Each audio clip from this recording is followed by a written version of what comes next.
Hello everybody and welcome back to my channel. Today we're going to be taking a look at set 76261, Spider-Man Final Battle. This set retails for $110 in the US and comes with 9 minifigures.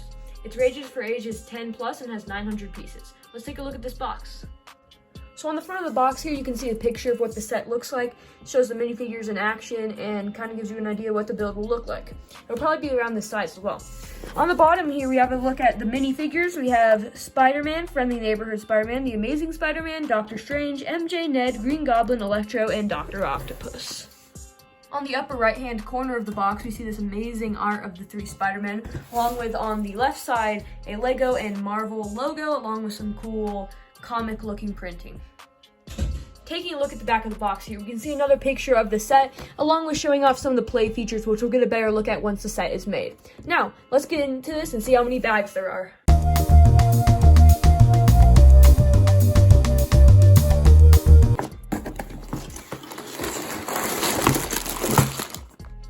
Inside the box, you'll find bags ranging from bag 1 to bag 7, these web pieces, a sticker sheet, and the instructions come in this nice paper box so that they don't get folded.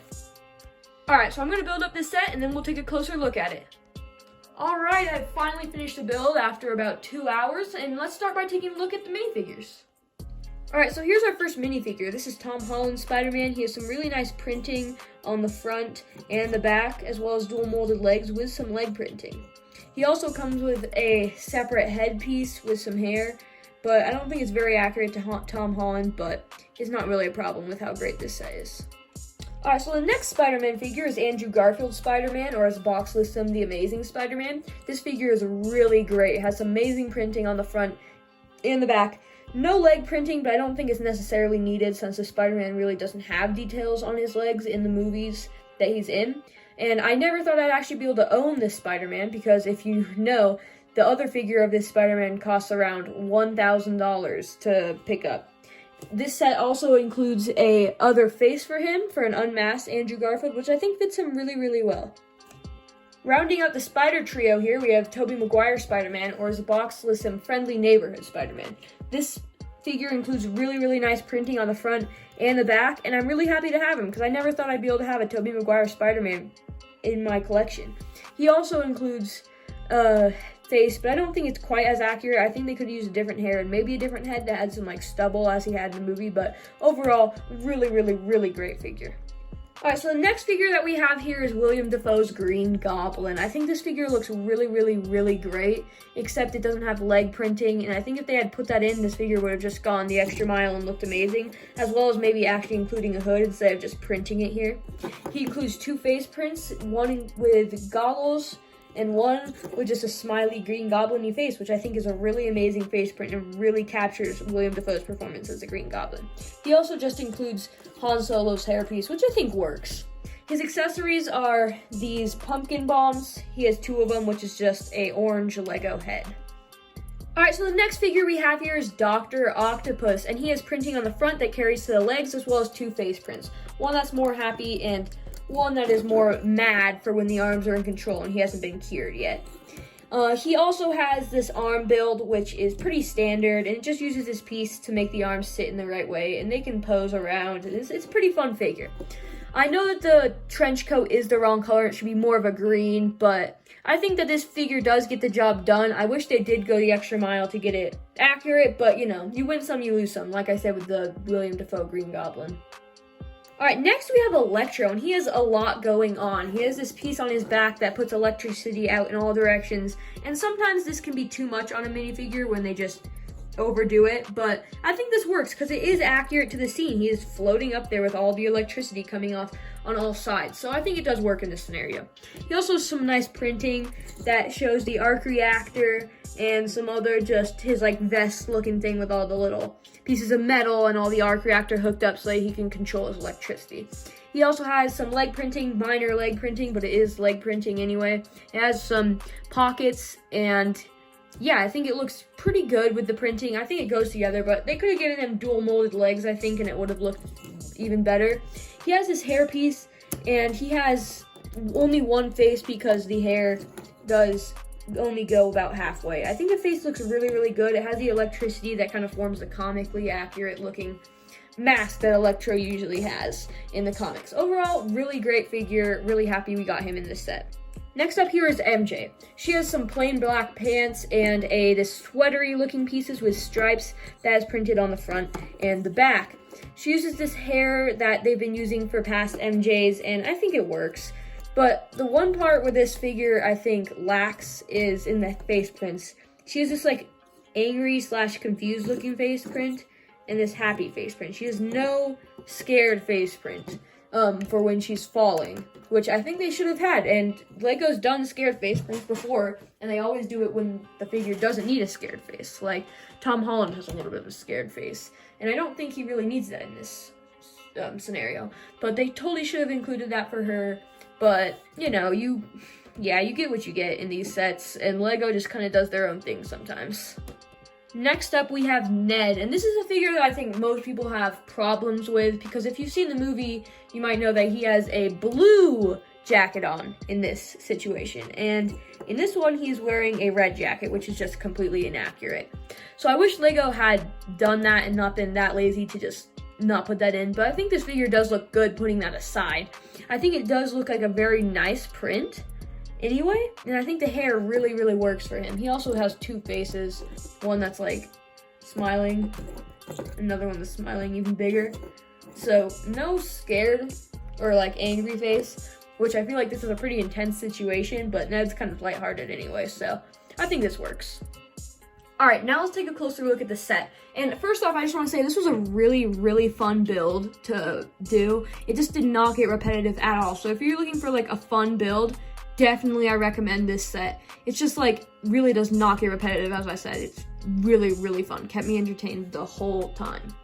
Alright, so starting it right on off, I think the scaffolding works so well. I was worried it might cover up the Statue of Liberty and distract from it a little bit, but it really just looks amazing when it's all put together. Plus, it's insanely accurate. In the movie, they're running through the scaffolding and swinging through it. You can definitely recreate that by putting your figures in there. I already experimented with it a little bit when I finished the set, just putting the figures in, and it just looks so good. And it really didn't even get repetitive building. It was actually super fun to build, because it's like you're building the scaffolding, and how often do you get to do that? Plus, they're extremely like sturdy on here. Like, you're not going to pick the set up by those, but they're not going to fall off while you're trying to, you know, play with it if you're a kid, or display it while you're trying to put your characters on.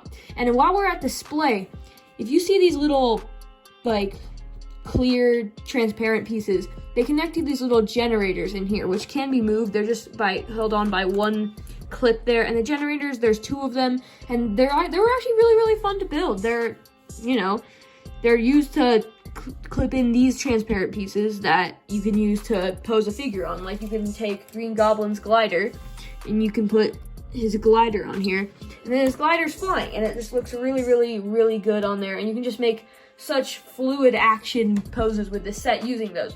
And as I said, these don't have to stay right here. Like, you can take these off and clip them on wherever you want. Like right there was, well, that's not a really good spot, but you know, anywhere you want. So it has a lot of really great playability or displaying options if you want to display it, and it will look good basically anywhere you put them.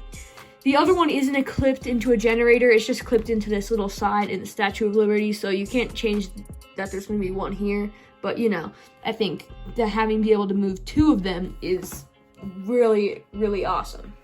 All right, so taking a look at the Statue of Liberty itself, if you haven't noticed, this is actually almost this exact same build of the head from the Welcome to Apocalypseburg from the Lego Movie 2, which, you know, they had a Statue of Liberty, why not use it for this? And it definitely does work, so I think that that's really awesome.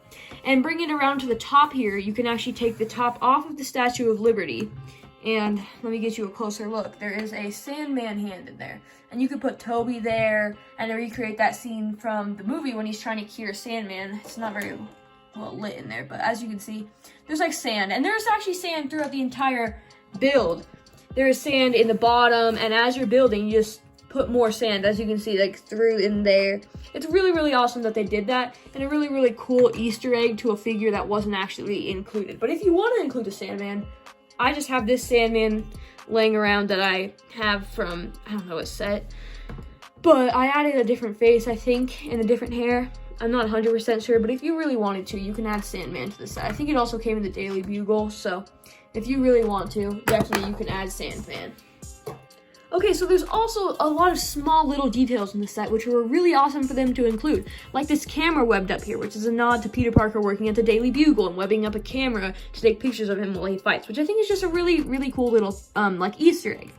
As well as this web that is stuck right here, and stuck to it is an actual cure for one of the villains. I don't know exactly which one, but it's really awesome they included that, because you can really put some of your scenes, you can have some of your scenes that you could recreate from the movies, which is a really awesome thing that they included.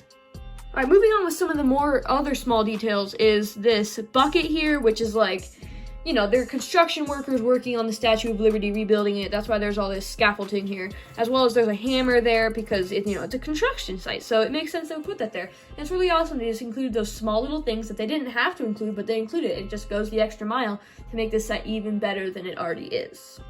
Alright, so the last thing I wanted to talk about before I put all the figures on this set and we take a look at how it looks when everything is in action are these Doctor Strange portals. And as you heard, I said portals, and you're maybe saying, where's the other portal? Well, if you take it around to the back here and flip this down, there's a portal that leads to the Sanctum.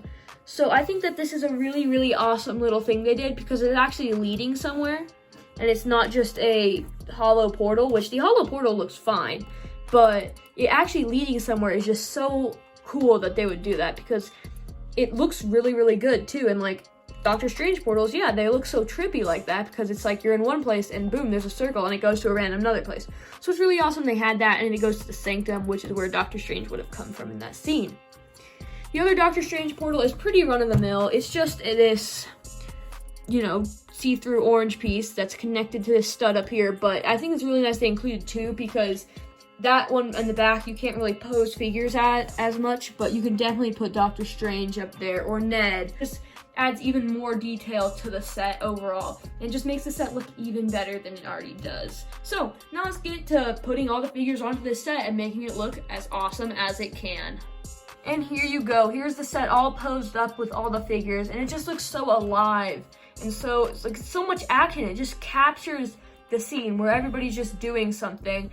And with all these like transparent pieces, you can have characters fly, and it just looks like they're actually in motion. And it's amazing what you can do with this set, and it's amazing how much of a display set and a play set it is at the same time. So if you like Spider-Man No Way Home and you like Lego, buy this set. I promise you, you will not be disappointed.